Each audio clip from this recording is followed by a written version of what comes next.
Hey guys, Chris Cooper here, and this is the state of our fitness industry at the end of 2021. When I'm trying to improve any part of my business, I ask myself three questions. First, who has solved this before me so that I can just buy the answer instead of paying 10 times more and taking years to figure it out myself? Then I ask myself, who has solved this better than anyone else so that I can set my sights on like the best in the world? And then I ask myself, what's the average solution so that I can recognize average when I blow past it? Two Brain Business is my mentorship practice. It's the largest in the world for gym owners because we have the answers to these three questions. We provide mentorship every day to gym owners, and it's delivered through mentors who have already solved the problems that our clients are facing. We publish leaderboards every month so that you can target the best in the world, and we publish this guide every year so that you can see the average. This year, we're providing data from 14,162 gym owners worldwide.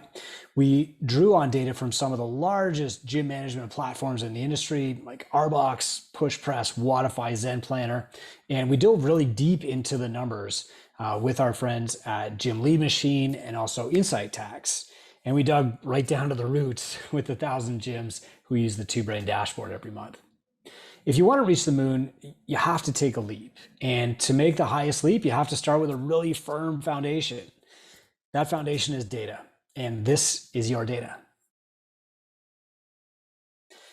The end of n equals 1. Data eliminates risk and silences those without proof. Good data equals proof. Good interpretation of that data equals clarity, and acting on clarity gets results.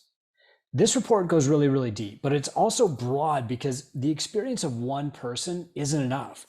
We have data from 14,162 gyms worldwide in this report, and we hired an independent and objective analyst to help bring clarity to all these numbers for you. When I started mentoring gym owners in 2012, I only had my own experience as a gym owner to draw from. And that data set was like n equals 1, right? My gym.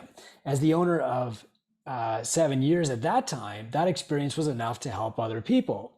But now our recommendations are exponentially more valuable because they're based on data from thousands of gyms instead of just mine. My ideas in 2012 were pretty good because they came from experts with data in other fields. But at the end of 2021 and moving into 2022, Two Brain's tactics and strategies are better than good. They're proven. We teach our clients the lessons we've learned from the largest data set in the fitness business. So why should this matter to you? Well, because in the fitness industry, there are always voices saying, this worked for me and it'll definitely work for everybody else. And these are the n equals 1 experts. And maybe their ideas will work for you, but their advice carries risk. Like, what if they're over-reporting their results? Or what if they're under-reporting the downside or the costs? What if their ideas only worked that one time? Or what if their ideas only worked in their gym? Or what if their idea only worked with their clients? Or will their idea stop working over time? Or, of course, what if they're getting paid to tell you that it works? And even worse are the n equals 0 biz coaches out there who will sell you an idea that they haven't even tested themselves. This is a rapidly growing segment of the business world. But data eliminates risk and silences all those people without proof. Data also makes great things possible. Two Brain created 6 first-time millionaires in 2021. Real millionaires, not the shell game success stories who say, I made $100,000 in my gym last month and now it's going to last forever. Instead, we helped real gym owners grow their net worth to over $1 million. And we did that because of data. So where did this data come from? Well, in August, we sent out a 62-question survey to our 30,000 person email list, to all of our clients, and to our Gym Owners United Facebook group, which has about 4,500 more members. We also collect data from 1,000 gyms in the Two Brain Business Mentorship Program every single month through our own dashboard. We collect data from Arbox, PushPress, Wodify, and Zen Planner. And they contribute anonymous data from about 13,000 gyms worldwide. Their data sets weren't uniform, so in some cases, we only pulled data from 1 or 2 or 3. Arbox contributed key insight into international markets and provided a comprehensive package for data and analysis. Wodify gave us a huge data package with stats on memberships, users, demographics, and financial data for thousands of gyms. PushPress contributed important data that included a year-over-year analysis of average revenue, total members, new clients, and cancellations per gym. And Zen Planner gave us data on month-over-month check-ins, new members, cancellations, and a lot more. We also turned to our partners at Insight Tax, one of the largest bookkeeping and accounting firms for small gyms, for data on monthly rent, payroll, and profitability. And Gym Lead Machine supplied website marketing, prospect conversion data. Then we had an independent industry analyst screen, research, and package the data to give us the clearest picture. And that's what we're going to talk about today. So first, who's in this data set? Well, the majority, about 65%, is from CrossFit gyms, or gyms that would call themselves CrossFit gyms. There's a small sample from martial arts studios, multifunction facilities, boutique studios, and some strength and conditioning gyms also. Most of our gyms, about 75% in this survey, are in the US, but there are other gyms worldwide.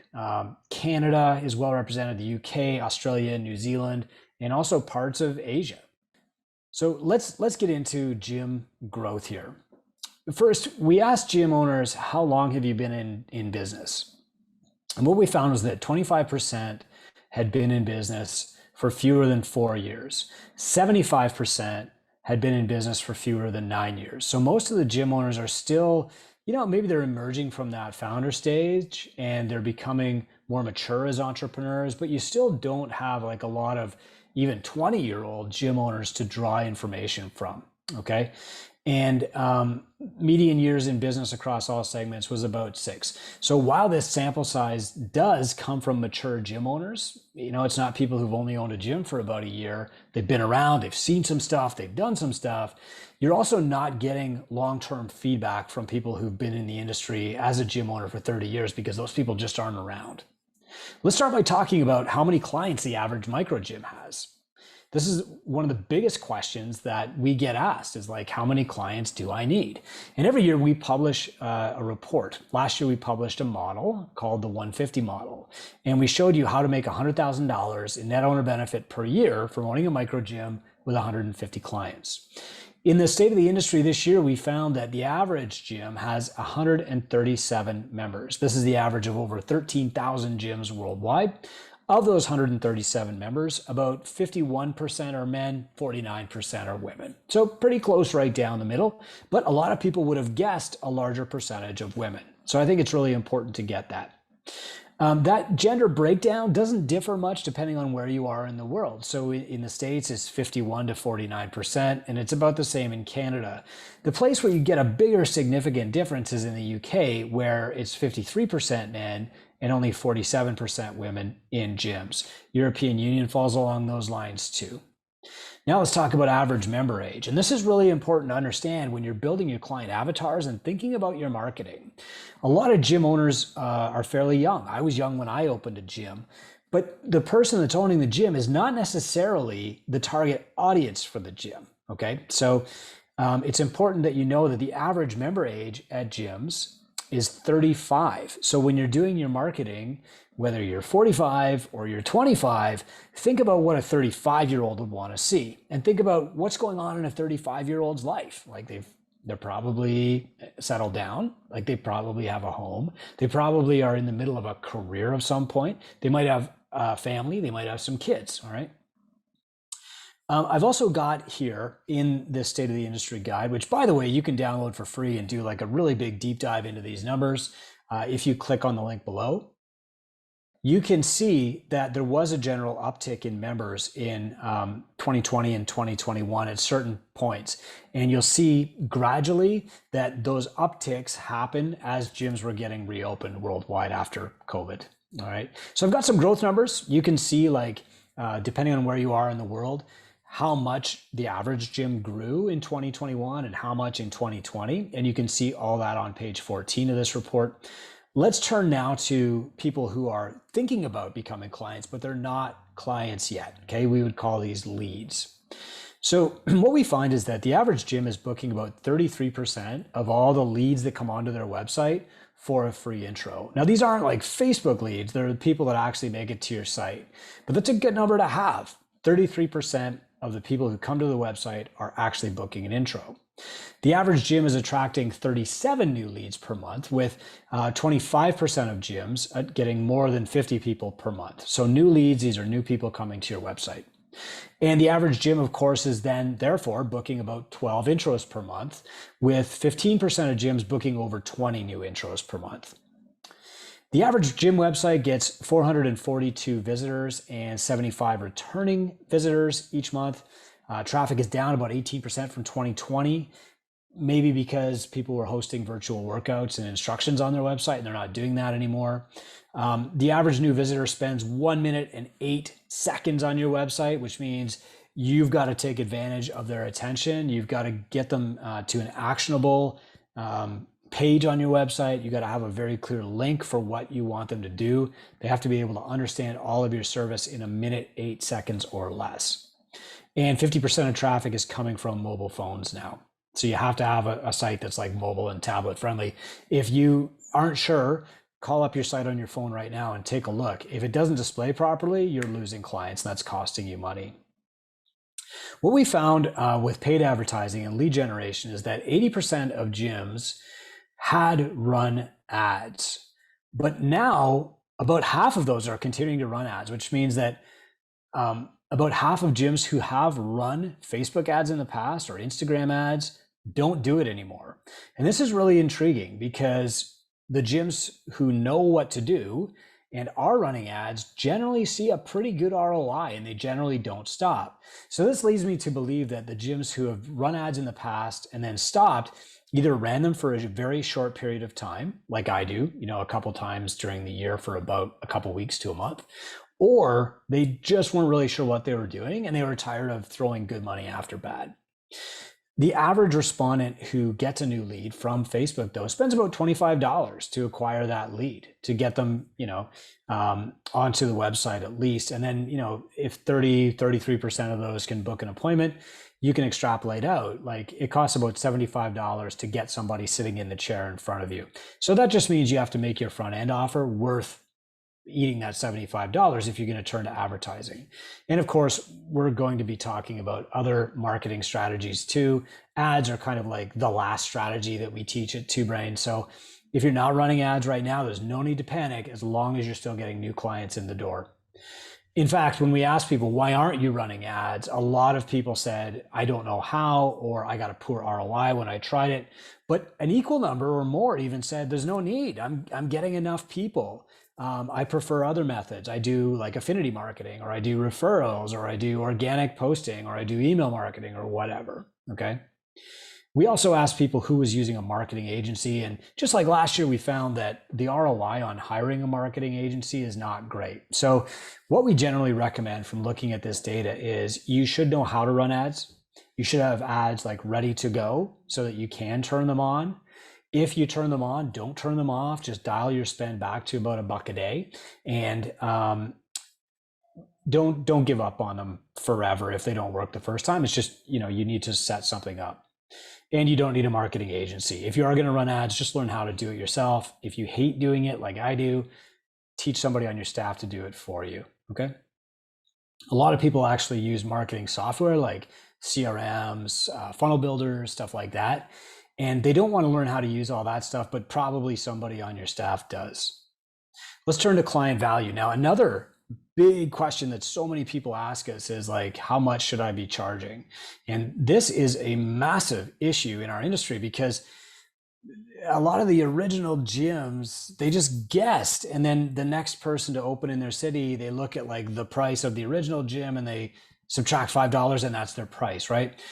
Not knowing that the original gym didn't do any market research or anything like that. So here's all the data that you need. For group training, the average gym in our data set is charging $159 per month. And that's actually up from last year, which I love to see. Just so that you know, the average gym in Two Brain, their ARM is just over $185 a month. So about $30 more per member per month. The average person in our data set selling personal training was selling personal training for $71 per hour, or compared to last year, which the average was 72. What I think is happening is more people are selling personal training, and we'll come back to that, but they're undervaluing their price. Nutrition coaching, this was great news. This year, the average person in our data set was charging $129 per month for nutrition coaching compared to $110 per month last year. So the average value of an hour of nutrition coaching has gone up 20%, slightly more than 20% by about $20. And that's awesome.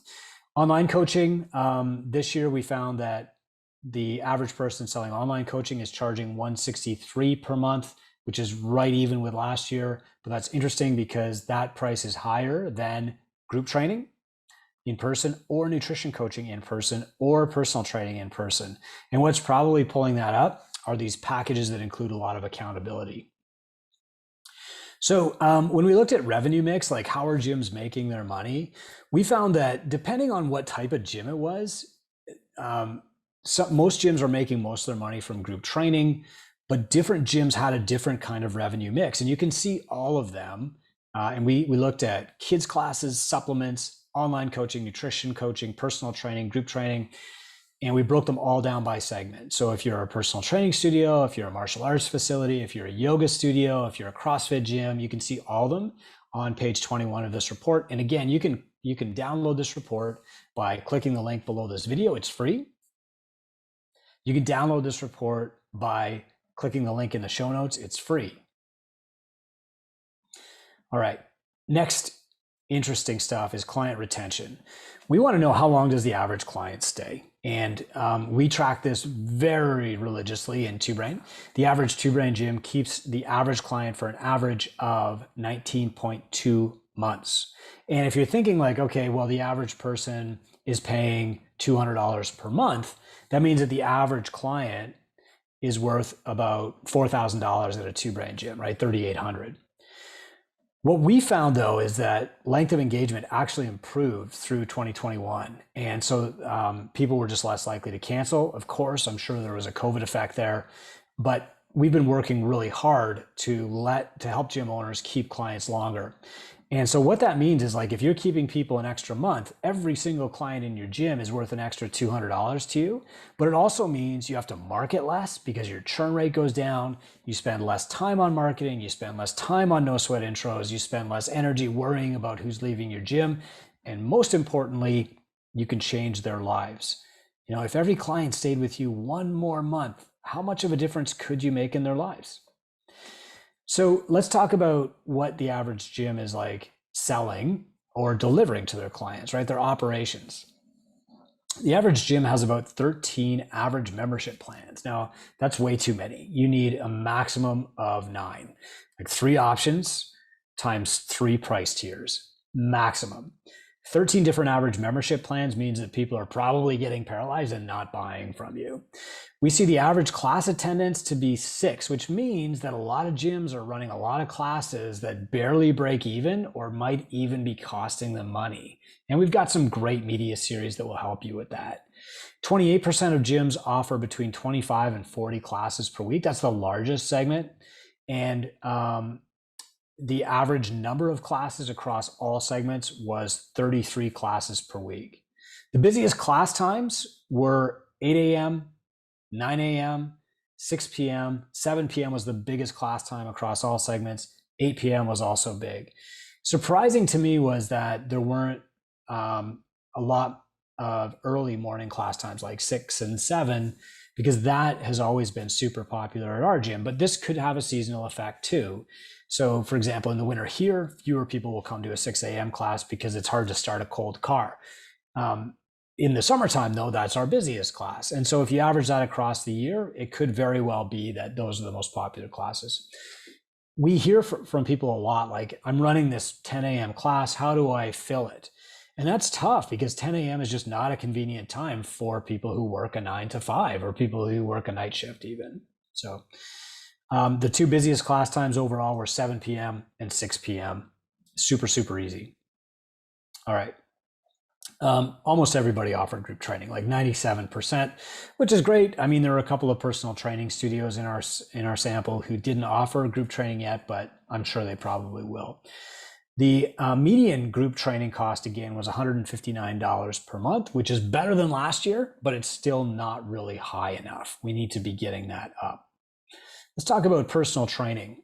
This year, 92% of the gyms in our data set offer some kind of personal training, but it only accounts for about 20% of their revenue. So there's a big opportunity there for gyms to boost up their personal training and or nutrition coaching and or packages that include all of the above. The average was $71 per hour. Last year it was $72, so it hasn't changed much, but it has gone down in this larger data set.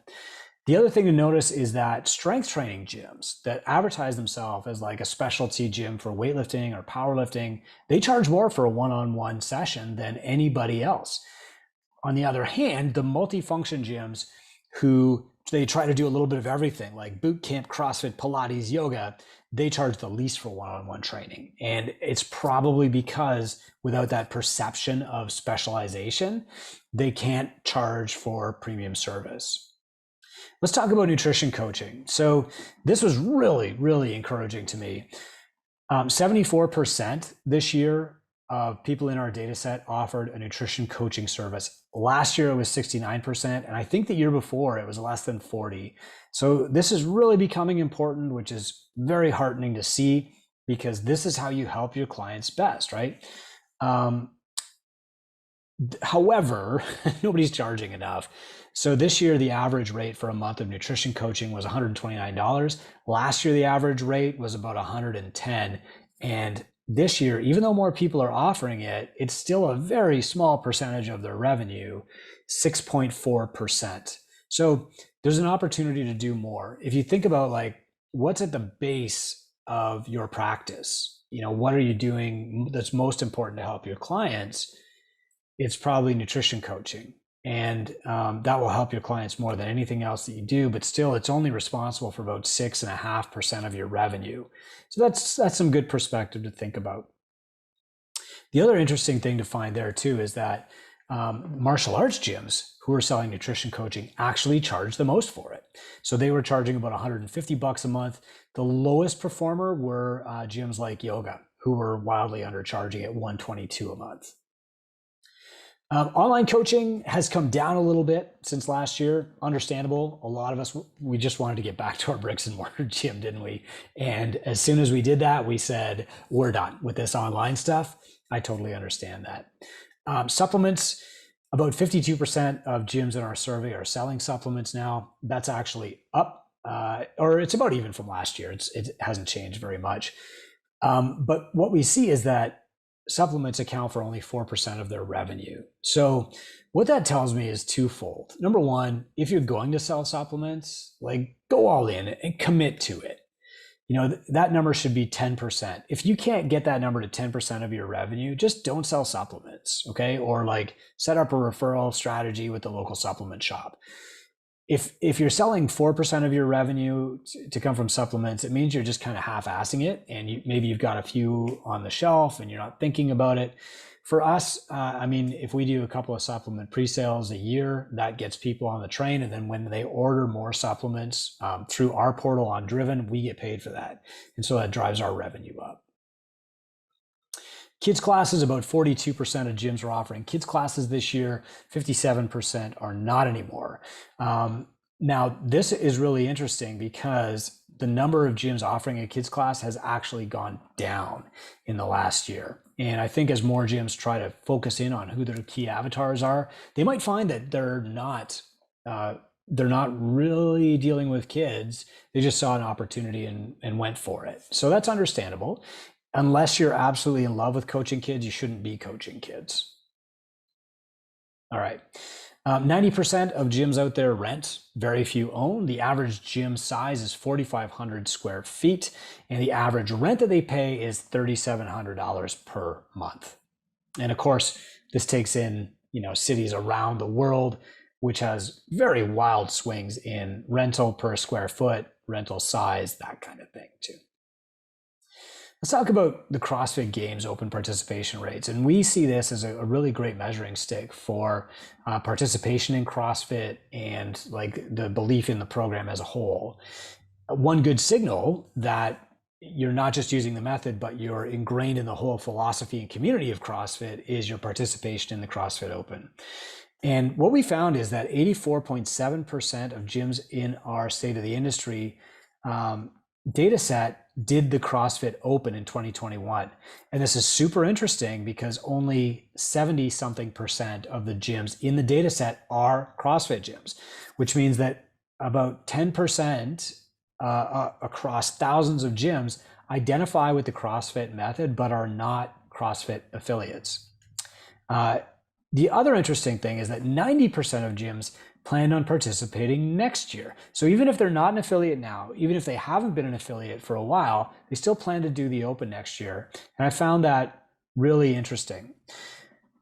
Conversely, 78% of survey respondents are confident in the future of the CrossFit brand, down from last year, which was 82%. And so while people are eager to participate in the method and things like the Open, they're not too sure about where the brand is going long term. Okay.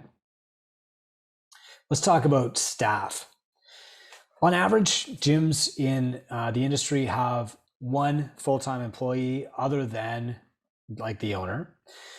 75% have one or two staff members, and most gyms have about four. So one full-timer, four part-timers. Staff compensation for a group class is $22, which was consistent from last year. It didn't change, didn't go up, but it didn't go down either. I think that might actually rise in 2022 as we move back into full-time bricks and mortar. The highest paying gyms out there were generally boutique studios or martial arts, and they're averaging 23. Personal training was right in there too. The lowest paying gyms were multifunction gyms like yoga and Pilates, who paid their coaches around $20 per class, but that was pulled down because some pay them $0. So if you compare this to gyms that are profitable, you'll see kind of why there's low payment in a lot of these gyms. Like the gyms just aren't that profitable. And so this is really all they can afford. It doesn't mean that the gym owners don't want to pay their staff more. They probably do, but it's all they can afford. All right. If you look at the average highest salaries per survey segment, what you'll see is like the highest salaries are usually actually made at like the yoga gyms. They're just not paying people per class. So the average salary in like a yoga or multifunction gym was $36,000. Boutique studio, so like personal training, was about $31,000. The average salary at a CrossFit gym was about $25,000. Martial arts was about the same. Strength and conditioning was higher at $32,000. Now, if we look at profitability and we compare that against expenses paid to staff, what we find is that 34% of gyms are profitable, 30% are unprofitable, and the other 30% are kind of like right at the break even. And the mean average that these gyms paid to their staff was 33%. Now at Two Brain, we teach you how to pay 44%. But just so that you know, in the broader industry, like if you take all the global gyms, the average amount of revenue that's paid to staff is about 15%. So while we are paying a bigger percentage of revenue to staff in our part of the gym industry, the pie is a lot smaller. And so that actual dollar amount is not much better than what they would make at a global gym unless they're working at a Two Brain gym. All right, so I've got some stuff here about business partners and stuff, but I really want to get to how much are gym owners paying themselves. I mean, you opened this gym for a lot of reasons, right? You opened it to serve your community. You opened it to provide meaningful careers to fitness coaches. You did it like for reasons of saving your client's health. I get that. But you also opened this business to create financial freedom and time freedom for you, the owner. And so I want to compare a couple of things: how much you make and how much time you spend. When I was a younger gym owner, 2005, I asked myself, like, who is actually retiring from this? Is anybody keeping a gym for their entire career? And then like, how are they retiring successfully? And I couldn't find very many models for it. You know, even the people who were 60 years old at that time were still actively coaching and working every day.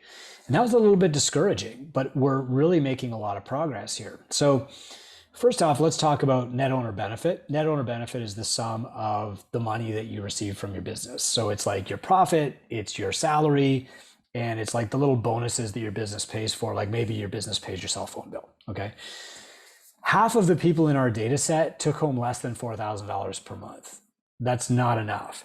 However, the top 25% of gym owners took home more than $6,000 per month, which, depending on where you are in the world, actually exceeds the happiness index, right? It's like that's enough.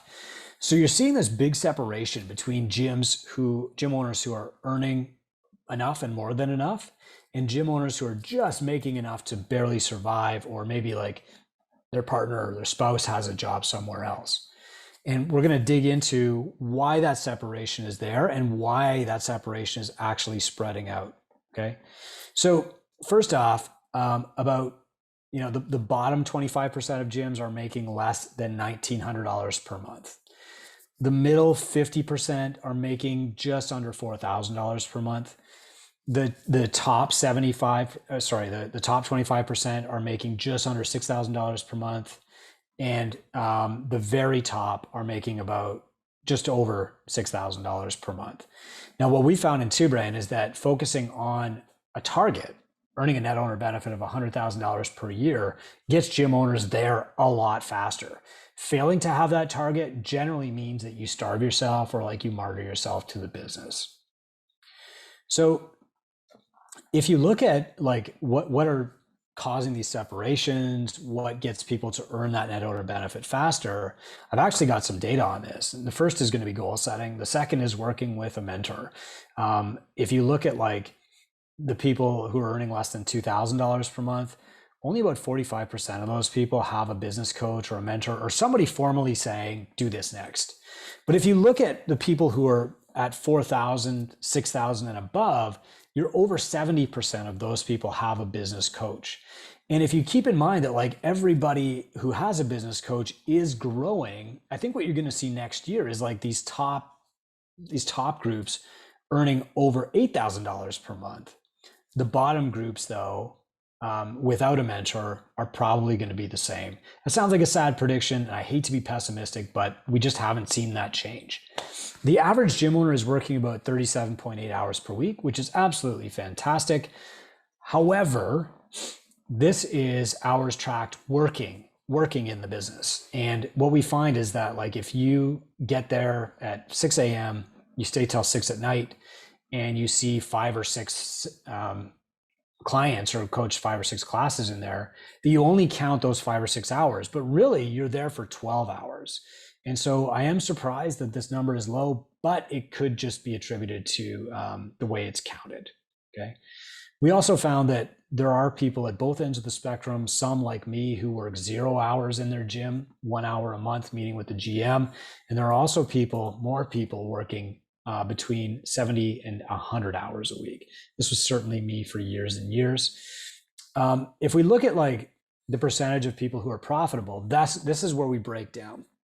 So does working more make you more profitable? Well, not if you own a real business. So what we find is that the people who work the least, 0 to 20 hours, have a very high profitability. 77% of those are profitable. And it's not because they work few hours. They work few hours because they're profitable. If you look at people who work 51 hours or more a week, only 59% of those are profitable. And again, it's not because they're not working hard enough. It's because they're working in their business instead of working on their business. So owner hours, what makes you work less? Is it just like, I need to put in the work, I need to spend 5 years building this gym and then I'll automatically work less? The data says that's not true, that you can just keep working a 70-hour week forever and not get any better. You can keep doing the same thing over and over and over again and just putting your head down and grinding, and that's not going to actually improve your gym. And this was the epiphany that I had back in like 2009 that made me seek a business coach and actually fix my gym, because I could see that I just couldn't work anymore. I couldn't work any harder, and my gym wasn't improving. All right. Let's talk about revenue insights. So if we go from summer 2020 to summer 2021, the average gym saw a revenue increase of about 43%. I don't think that's going to surprise anybody because that you're going from a period of like full COVID lockdowns in many cases to a period of being wide open and back to business. There were some really interesting insights though, like for most gyms when they opened up, they saw a surge of clients. And again, you can download this guide for yourself if you click the link below this video. Let's talk about profitability and square footage. Is a bigger gym more likely to be profitable? Well, it depends. So what we found is that gyms that are under 2,500 square feet, about 70% of those are profitable. Gyms that are 2,500 to 4,000 square feet, 73% of those are profitable. Gyms that are 4,500 to 6,500 square feet, 77% of those are profitable. And gyms that are over 6,500 square feet, that number drops a little bit to 76%. Not a massive swing, which means that size does not really determine profitability very much. Up to a point, it can be hard to be profitable in a smaller square footage, but more than 2/3 of gyms are anyway. However, where you start to see the numbers drop off is when the gym gets bigger than 6,500 square feet. That was a big sigh of relief to me because Catalyst is like 6,400 square feet, so I don't need to get any bigger. Profitability by sector, what we found going through 2020 and 2021 is that most gyms did manage to stay profitable. Now, this is really profound because if you look outside the micro gym community and you look at like the big global gyms that make up most of the industry, most of them went to zero profitability. They went to zero revenue, which meant they were losing money. Several filed for Chapter 11 protection, okay? But by and large, the small operator gyms, the micro gyms, they survived and they actually finished 2021 profitable. The sole exception is martial arts gyms, and martial arts gyms tended to take a beating. It could be that they lost clients as they tried to pivot online and then back again. It could be that masking restrictions or vaccination mandates in their local area stopped them from doing their usual stuff. But strength conditioning gyms bounced back really, really fast. Boutique studios like One-on-One, they bounced back really fast. Less so CrossFit. Yoga did okay, but CrossFit gyms are on the way back according to this data set. Let's talk about business debt. I started with 16,000 in debt. Some people try to start with zero in debt, but we found that 62% of people in our data set had debt of between $0 and $20,000, equipment purchase, buyout, whatever. And 10% had debt over $100,000, which is a little bit scarier. Let's talk about profit. So if we look at like how profitable a gym was before COVID shutdowns and how profitable they were after, that will give us a great insight into the gym's retention, like their adherence rates, how close they are with their members, and also their systems, how well they did during COVID. Their ability to retain clients online was actually a great predictor of how quickly they would bounce back when they could reopen. So what we found was that within a month, 71% of Two Brain clients returned to full profitability, but only 53% of other gyms did. We also found that revenue got right back to where it was after COVID in 74% of Two Brain gyms, but only 55% of other gyms. And what that probably means is that during COVID, the gyms may have cut some expenses that they didn't really need anyway. So revenue got back really, really quick. Profit came back almost as quickly, but caught up in the next month or so. Now, you can download this guide for free. You can have all of it. The reason that I put this guide together is even back in 2009, when I was trying to figure out, like, why can't I make this gym work? Or how am I ever going to retire? How am I going to put my kids through college? Even back then, there were these fitness industry gurus who were like selling their system. And I would look at these people, they were always dudes back then. And I'd say, like, that guy doesn't even own a gym. How does he know what I'm going through? Or they would put out an idea and I would say, okay, like, where have you tested this? What's been your experience? What's your data? Is this working better than something else? Compared to what is basically the question that I'd ask. And nobody had any data. And so I started sharing my wins and especially my losses on a blog just to share like my N equals 1 data. But over time, we've said the industry needs a data set. Like, you need an objective set of norms to say, am I doing better than that? Not because I want you to be average, but because I want you to know what average is so that you recognize it as you blaze on by. So Two Brain Business is a team of successful leaders mentoring gym owners to success. And we use experience instead of opinion. We use data and proof, not random ideas. We move entrepreneurs through distinct phases of entrepreneurship: founder phase, farmer phase, where you're growing your team, tinker phase, where you're growing your wealth, and then thief phase, when you're giving it all back to your community. And we're committed to generating measurable results for fitness professionals so that you can help your clients, because I want you to stick around for 30 years and help correct the flow of health, which is on a downward trend worldwide. Our values guide our actions. We believe in honesty. We believe in transparency. And that's why we create this guide. That's why we spend a ton of money, time, and resources putting this together. And it's also why we give it to you for free. You can make your own decisions. I want to empower you to do that. I want to empower you to say, this works, that doesn't.